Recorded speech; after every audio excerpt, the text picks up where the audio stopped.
নমস্কার। সর্বপ্রথমে সুখবরটা দিই, এই যে নতুন সরকার আসার ফলে তোমরা যেটা চিন্তা করছিলে যে আমাদের যে সমস্ত স্কলারশিপগুলো থেকে টাকা পাওয়া যায় সেগুলো কি বন্ধ হয়ে যাবে, না, কখনোই বন্ধ হচ্ছে না গো। আমাদের পশ্চিমবঙ্গের সবচেয়ে জনপ্রিয় যে স্কলারশিপ রয়েছে, Swami Vivekananda merit cum scholarship এবং ধরো নবান্ন স্কলারশিপ, এগুলো কিন্তু কোনোটাই বন্ধ হচ্ছে না। প্রত্যেকটাই কিন্তু খোলা আছে এবং খোলা থাকবে, এবং এইগুলোর কাছ থেকে, এই স্কলারশিপের কাছ থেকে তোমরা কিন্তু টাকা পাবে। আজকে আমি তোমাদের সামনে আলোচনা করব যে নবান্ন স্কলারশিপ কারা আবেদন করতে পারবে। তো তোমরা জানো যে স্বামী বিবেকানন্দ মেরিট কাম স্কলারশিপের 60% নাম্বার কিন্তু অবশ্যই কিন্তু দরকার, মাধ্যমিক বা উচ্চ মাধ্যমিকের 60% থেকে 60% উপরে। তাহলে যাদের 60% উপরে নাম্বার নেই তারা তাহলে কোন স্কলারশিপ আবেদন করবে সেটাই নিয়েই কিন্তু আমি আজকে তোমাদের সামনে তুলে ধরবো। সেটা হচ্ছে নবান্ন স্কলারশিপ। এই নবান্ন স্কলারশিপে কারা আবেদন করতে পারবে, এই স্কলারশিপ থেকে তোমরা কত করে টাকা পাবে, তোমাদের কত নাম্বার লাগবে, এবং এই নবান্ন স্কলারশিপের জন্য ইনকাম সার্টিফিকেট ইয়ারলি বা ইনকাম ইয়ারলি কত হতে হবে, হ্যাঁ, তাছাড়া এই নবান্ন স্কলারশিপের আবেদন করার জন্য কি কি ডকুমেন্টস লাগবে, সমস্ত কিছু তথ্যই কিন্তু আজকে তোমাদের এই ভিডিওতে প্রথম জানাতে চলেছি। সুতরাং যে সমস্ত ছাত্রছাত্রীরা এই নবান্ন স্কলারশিপ আবেদন করতে চাও, তোমরা প্রথম থেকে শেষ পর্যন্ত এই ভিডিওটি দেখো। ভালো লাগলে অবশ্যই কিন্তু একটা লাইক এবং সাবস্ক্রাইব করে দিও, আর পাশে থাকা বেল আইকনটিকে প্রেস করতে একেবারে ভুলো না। তাহলে দেখো কারা আবেদন করতে পারবে। দেখো, যে সমস্ত স্টুডেন্টরা তারা পশ্চিমবঙ্গে স্থায়ীভাবে বসবাস করছো তারা কিন্তু আবেদন করতে পারবে।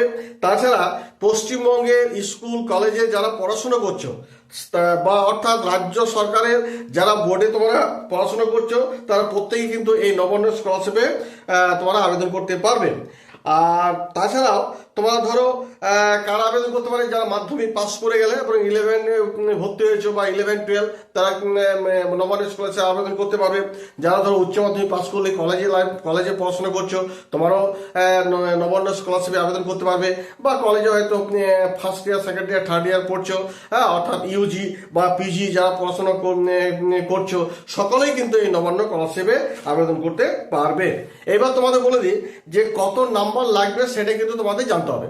দেখো, নবান্ন স্কলারশিপের আবেদন করতে গেলে যারা মাধ্যমিকে মোটামুটি 50 থেকে 59.99% যাদের নাম্বার আছে, অর্থাৎ 50% থেকে 60%-এর নিচে এই নাম্বারটা যাদের আছে, তোমরা কিন্তু নবান্ন স্কলারশিপ আবেদন করতে পারবে।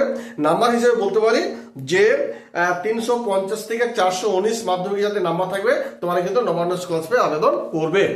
আর উচ্চ মাধ্যমিকেও তাই 50% থেকে 59.99%, অর্থাৎ 250 থেকে যাদের 299 নাম্বার রয়েছে, তোমারও কিন্তু নবান্ন স্কলারশিপে আবেদন করতে পারবে। আর গ্র্যাজুয়েশনে মোটামুটি 50 থেকে 53% যদি তোমাদের নাম্বার থাকে, তাহলে তোমরা কিন্তু আবেদন করতে পারবে। এইবার বলি, এই নবান্ন স্কলারশিপ থেকে তোমরা কত করে টাকা পাবে। দেখো, মাধ্যমিক পাস করার পর তোমরা যখন 11 উঠে যাবে, অর্থাৎ বলতে পারি প্রতি বছর কিন্তু 10,000 করে টাকা দেওয়া হবে। অর্থাৎ ক্লাস 11-ও তোমরা 10,000 টাকা পাবে, ক্লাস 12-ও কিন্তু তোমরা 10,000 টাকা পাবে। তারপর যখন তোমরা গ্র্যাজুয়েশনে পড়বে, 3টে year, first year, second year, third year যখন তোমরা পড়বে, সেখানেও কিন্তু তোমরা 10 করে মোটামুটি 30,000 টাকা পাবে। আর 4 বছরের যেগুলো কোর্স আছে, অর্থাৎ সেখানেও কিন্তু 10 করে মোটামুটি 4 বছর যদি কোর্স হয়, সেখানে কিন্তু তোমরা 40,000 টাকা পাবে। এইবার তোমাদের বলবো যে এই নবান্ন স্কলারশিপের আবেদন করতে গেলে কি কি ডকুমেন্টস লাগবে সেগুলো কিন্তু তোমরা একটু দেখে নাও। দেখো, প্রথমত হচ্ছে যে মার্কশিট লাগবে। তুমি যে মাধ্যমিক পাস করলে লাস্ট সেই মার্কশিটটা তোমার লাগছে, এবং যারা উচ্চ মাধ্যমিক পাস করছো তোমাদের সেই মার্কশিট লাগবে, যারা গ্র্যাজুয়েশন পাস করছো তোমাদের মার্কশিট লাগবে, এবং সেটা কিন্তু বোথ সাইড কিন্তু স্ক্যান করে দিতে হবে। 2 নম্বর হচ্ছে অ্যাডমিট কার্ড লাগবে। 3 নম্বর হচ্ছে আধার কার্ড লাগবে। 4 নম্বর হচ্ছে যে তুমি ধরো ক্লাস মাধ্যমিক পাস করার পর ক্লাস 11-এ ভর্তি হয়েছো, তার কিন্তু রসিদটা লাগবে। বা যারা ক্লাস 12 পাস করে ক্লাস 11 কলেজে ভর্তি হয়েছো, তার কিন্তু রসিদ বা স্লিপটা অবশ্যই লাগবে। অর্থাৎ বলতে পারি কারেন্ট কোর্স অ্যাডমিশন স্লিপটা কিন্তু অবশ্যই লাগবে। এরপর তোমার ব্যাংকে যে টাকা পাঠানো হবে তার জন্য ব্যাংক ডিটেলস লাগবে। ব্যাংকের যে ফার্স্ট পেজটা কিন্তু তোমাদের কিন্তু স্ক্যান কপি লাগবে, কারণ সেই ব্যাংকে যে ফার্স্ট পেজেই তোমার কিন্তু নাম লেখা থাকবে, তোমার কোন ব্যাংকের অ্যাকাউন্ট আছে, account number, IFSC code number, branch number, এগুলো সব লেখা থাকে। সেই ব্যাংকের পাসবইয়ের প্রথম পাতাটি কিন্তু একটা স্ক্যান কপি অবশ্যই লাগবে। তাছাড়া এই নবান্ন স্কলারশিপের জন্য লাগবে যে তোমার ফ্যামিলি ইয়ারলি যে ইনকাম, সেটা একটা সার্টিফিকেট লাগবে, মোটামুটি 1,20,000 টাকা যেন নিচে হয় সেটা একটা ইয়ারলি ফ্যামিলি ইনকাম লাগবে। এবং এই ইনকাম সার্টিফিকেট তোমার কোথা থেকে কালেক্ট করবে, সেটা হচ্ছে বিডিও, এসডিও, তারপরে যারা গ্রামে থাকো গ্রাম পঞ্চায়েত থেকে প্রধান থেকেও নিতে পারো, পৌরসভা থেকেও নিতে পারো। আবার এ গ্রেড যারা গ্যাজেটের অফিসার আছে তাদের কাছ থেকেও তোমরা কিন্তু এই সার্টিফিকেট কালেক্ট করতে পারো। এছাড়া তোমার কি লাগবে, একটা রিসেন্ট ফটো লাগবে, আর লাগবে phone number, email ID number লাগবে।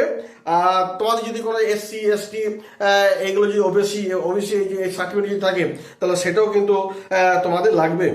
এছাড়া তোমাদের লাগবে রেকমেন্ডেশন লেটার লাগবে, যেটা একটা ফর্ম থাকবে, সেই ফর্মটা এমএলএ কাছ থেকে ফিল আপ করে আনতে হবে।